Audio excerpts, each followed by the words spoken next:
नमस्कार। जय श्री कृष्णा। श्री गणेशाय नमः। आज मैं आपको कार्तिक कथा में तुलसी विवाह और भीष्म पंचक व्रत की विधि एवं महिमा बताऊंगी। आप शुरू से आखिरी तक सुनिएगा। इसमें नाना प्रकार के ज्ञान रहते हैं, उसको मैं कहाँ तक शुरू में बताऊंगी, इसलिए आप पूरा सुनिए और आपको कहीं दूसरे जगह जाने की आवश्यकता नहीं पड़ेगी। इसी एक वीडियो में बड़ा रहेगा, लेकिन आपको संपूर्ण जानकारी प्राप्त हो जाएगी। ओम नमो भगवते वासुदेवाय। हरे कृष्णा कृष्णा कृष्णा हरे हरे, हरे राम राम राम हरे हरे। आप भक्तों को मेरा नमस्कार। आइए सुनिए। ब्रह्मा जी कहते हैं कार्तिक शुक्ला नवमी के द्वापर का युग का प्रारंभ हुआ, अतः वही तिथि दान और उपवास में क्रमशः पूर्वाण व्यापनी तथा पराण व्यापनी हो तो ग्राह्य है। इसी तिथि को नवमी से एकादशी तक मनुष्य शास्त्रोक्त विधि से तुलसी के विवाह का उत्सव करे तो उसे कन्यादान का फल प्राप्त होता है। पूर्व काल में कनक की पुत्री किशोरी ने एकादशी तिथि में संध्या के समय तुलसी की वैवाहिक विधि संपन्न की। इससे वह किशोरी जो थी वह दव्य दोष से मुक्त हो गई। अब मैं उसकी विधि बतलाता हूँ। 1 तोला स्वर्ण की भगवान विष्णु की सुंदर प्रतिमा तैयार करा, अथवा अपनी शक्ति के अनुसार आधे या चौथाई तोले की ही प्रतिमा बनवा ले।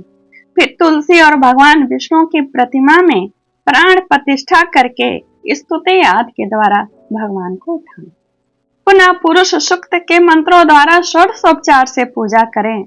पहले देश काल का स्मरण करके गणेश पूजन करें, फिर पुण्या वाचन कराकर नांदी श्राद्ध करें।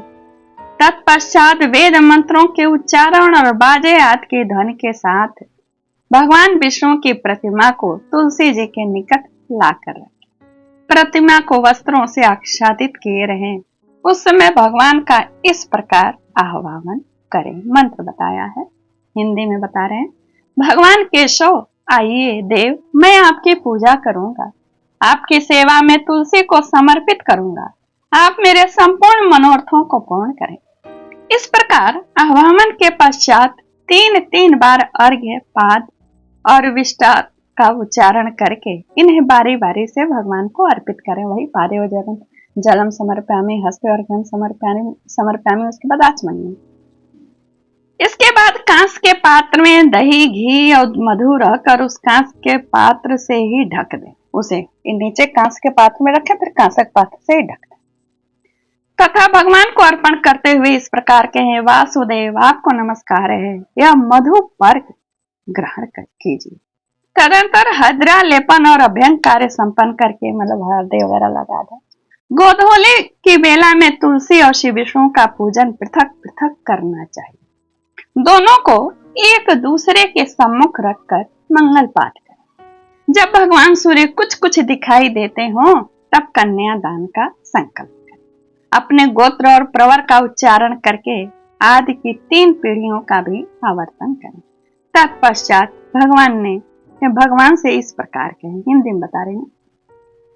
आदि मध्य और अंत से रहित त्रिभुवन प्रतिपालक परमेश्वर, इस तुलसी को आप विवाह की विधि से ग्रहण करें।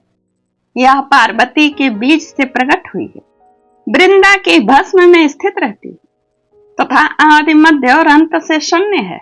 आपको तुलसी बहुत ही प्रिय है, अतः इसे मैं आपकी सेवा में अर्पित करता हूँ। मैंने जल के घड़ों से सींचकर और अन्य प्रकार की सेवाएं करके अपनी पुत्री की ही भांति से पाला पोसा बढ़ाया है। वृक्ष को आपकी प्रिय तुलसी मैं आपको ही दे रहा हूँ, प्रभु आप इसे ग्रहण करें। इस प्रकार तुलसी का दान करके फिर उन दोनों तुलसी और विष्णु की पूजा करें। विवाह का उत्सव मनाएं। सवेरा होने पर पुनः तुलसी और विष्णु का पूजन करें। अग्नि की स्थापना करके उसमें 12 अक्षर मंत्र से खीर, घी, मधु और तिल मिश्रित हवनीय द्रव्य की 108 आहुति दें। ओम नमो भगवते वासुदेवाय नमः। देवताभ्यो नमः, ओम विष्णुवे नमः स्वाहा, इस तरह करके फिर स्विष्ट कृत होम करके पूर्णाहुति दे। आचार्य की पूजा करके होम की शेष विधि पूरा करें। उसके बाद भगवान से इस प्रकार प्रार्थना करें, देव प्रभु, आपकी प्रसन्नता के लिए मैंने यह व्रत किया। जनार्दन, इसमें जो न्यूनता हो वह आपके प्रसाद से पूर्णता प्राप्त हो जाए। यदि द्वादशी में रेवती का चौथा चरण बीत रहा हो तो उस समय आप पारण न करें। रेवती नक्षत्र में पारण नहीं करना। जो उस समय भी पारण करता है वह अपने व्रत को निष्फल कर देता है। भोजन के पश्चात तुलसी के स्वतः गल कर गिरे हुए पत्तों को खाकर मनुष्य सब पापों से मुक्त हो जाता है। भोजन के अंत में ऊख, आंवला और बेर का फल खा लेने से उच्छिष्ट दोष मिट जाता है, यानी छूने छाने का। तदंतर भगवान का विसर्जन करते हुए कहें, भगवान आप तुलसी के साथ वैकुंठ धाम को पधारे। प्रभु, मेरे द्वारा की हुई पूजा ग्रहण करके आप सदा संतुष्ट रहें। इस प्रकार देवेश्वर विष्णु का विसर्जन करके मूर्ति आदि सब सामग्री आचार्य को अर्पण करें। इससे मनुष्य कृतार्थ हो जाता है। कार्तिक शुक्ल पक्ष में एकादशी को प्रातः काल विधि पूर्वक स्नान करके 5 दिन का व्रत ग्रहण। बाण शैया पर सोए हुए महात्मा भीष्म ने राजधर्म, मोक्ष धर्म और दान धर्म का वर्णन किया, जिसे पांडवों के साथ ही भगवान श्री कृष्ण ने भी सुना था। उससे प्रसन्न होकर भगवान वासुदेव ने कहा, भीष्म, तुम धन्य हो, धन्य हो, तुम धर्मों का स्वरूप हो। अच्छी तरह तुमने धर्मों का स्वरूप जो है श्रवण कराया सबको। कार्तिक एकादशी को तुमने जल के लिए याचना की और अर्जुन ने बाण के वेग से गंगा जल प्रस्तुत किया, जिससे तुम्हारे तन मन प्राण संतुष्ट हुए। इसलिए आज से लेकर पूर्णिमा तक तुम्हें सब लोग अर्घ्य दान से तृप्त कर मुझको संतुष्ट करने वाले इस भीष्म पंचक नामक व्रत का पालन प्रतिवर्ष करते रहे। कहते हैं, निम्नांकित मंत्र पढ़कर सभ्य भाव से महात्मा भीष्म के लिए तर्पण करना चाहिए। यह भीष्म तर्पण सभी वर्णों के लिए कर्तव्य है। मंत्र दे रहे हैं यहाँ पे, सत्य व्रताय शुचे गंगे आय महात्मने भीष्माय तद ददाम्यर्घ्य जन्म ब्रह्मचार्य। आजन्म ब्रह्मचर्य का पालन करने वाले, हिंदी में बोल दीजिए आप लोग, आजन्म ब्रह्मचर्य का पालन करने वाले परम पवित्र सत्य व्रत परायण गंगानंदन महात्मा भीष्म मैं आपको यह अर्घ्य देता हूँ। जो मनुष्य पुत्र की कामना से स्त्री सहित भीष्म पंचक व्रत का पालन करता है वह वर्ष के भीतर ही पुत्र प्राप्त करता है। जो भीष्म पंचक व्रत का पालन करता है उसके द्वारा सब प्रकार के शुभ कृत्यों का पालन हो जाता है।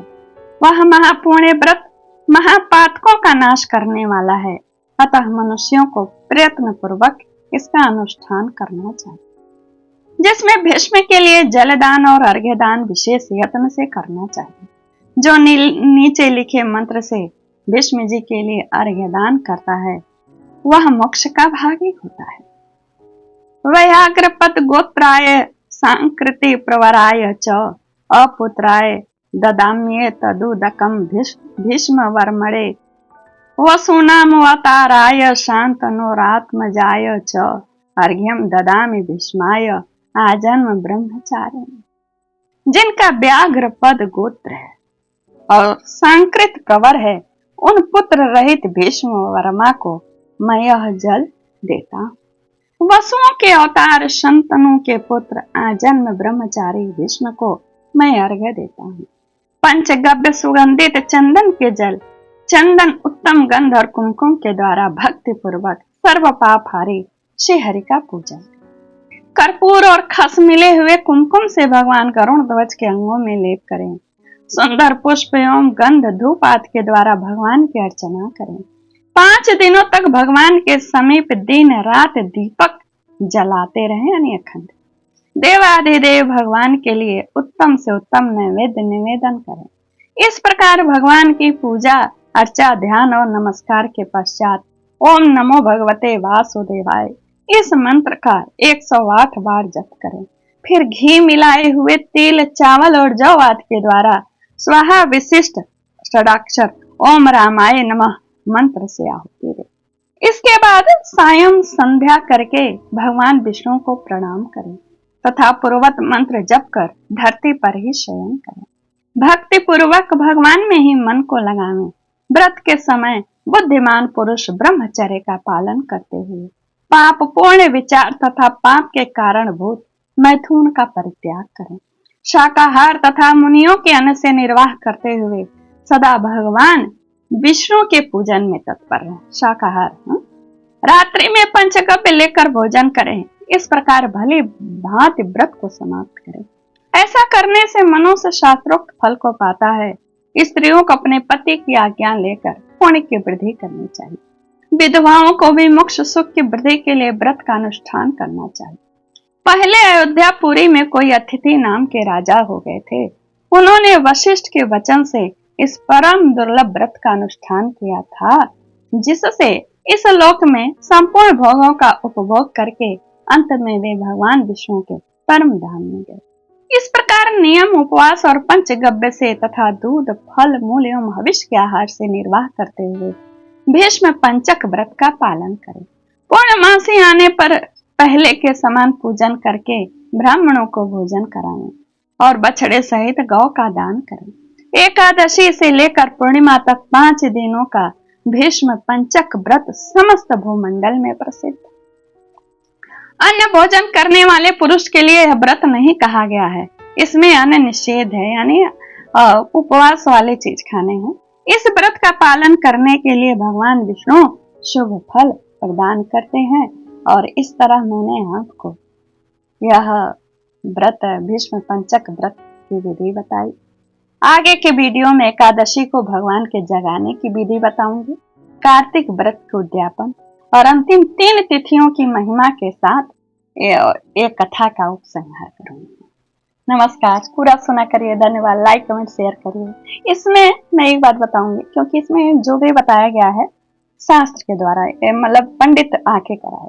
आप पंडित अगर नहीं करा सकते पंडित बुलाकर, तो आप अपने हिसाब से जैसा करते हो वैसा ही करो तो भी उनको स्वीकार हो जाएगा। ये बात मैं जरूर कहती हूँ। नहीं ज्यादा तो थोड़ा कर लो, ठीक है, कुछ भी नहीं से तो ठीक ही है ना। नमस्कार, जय श्री कृष्ण।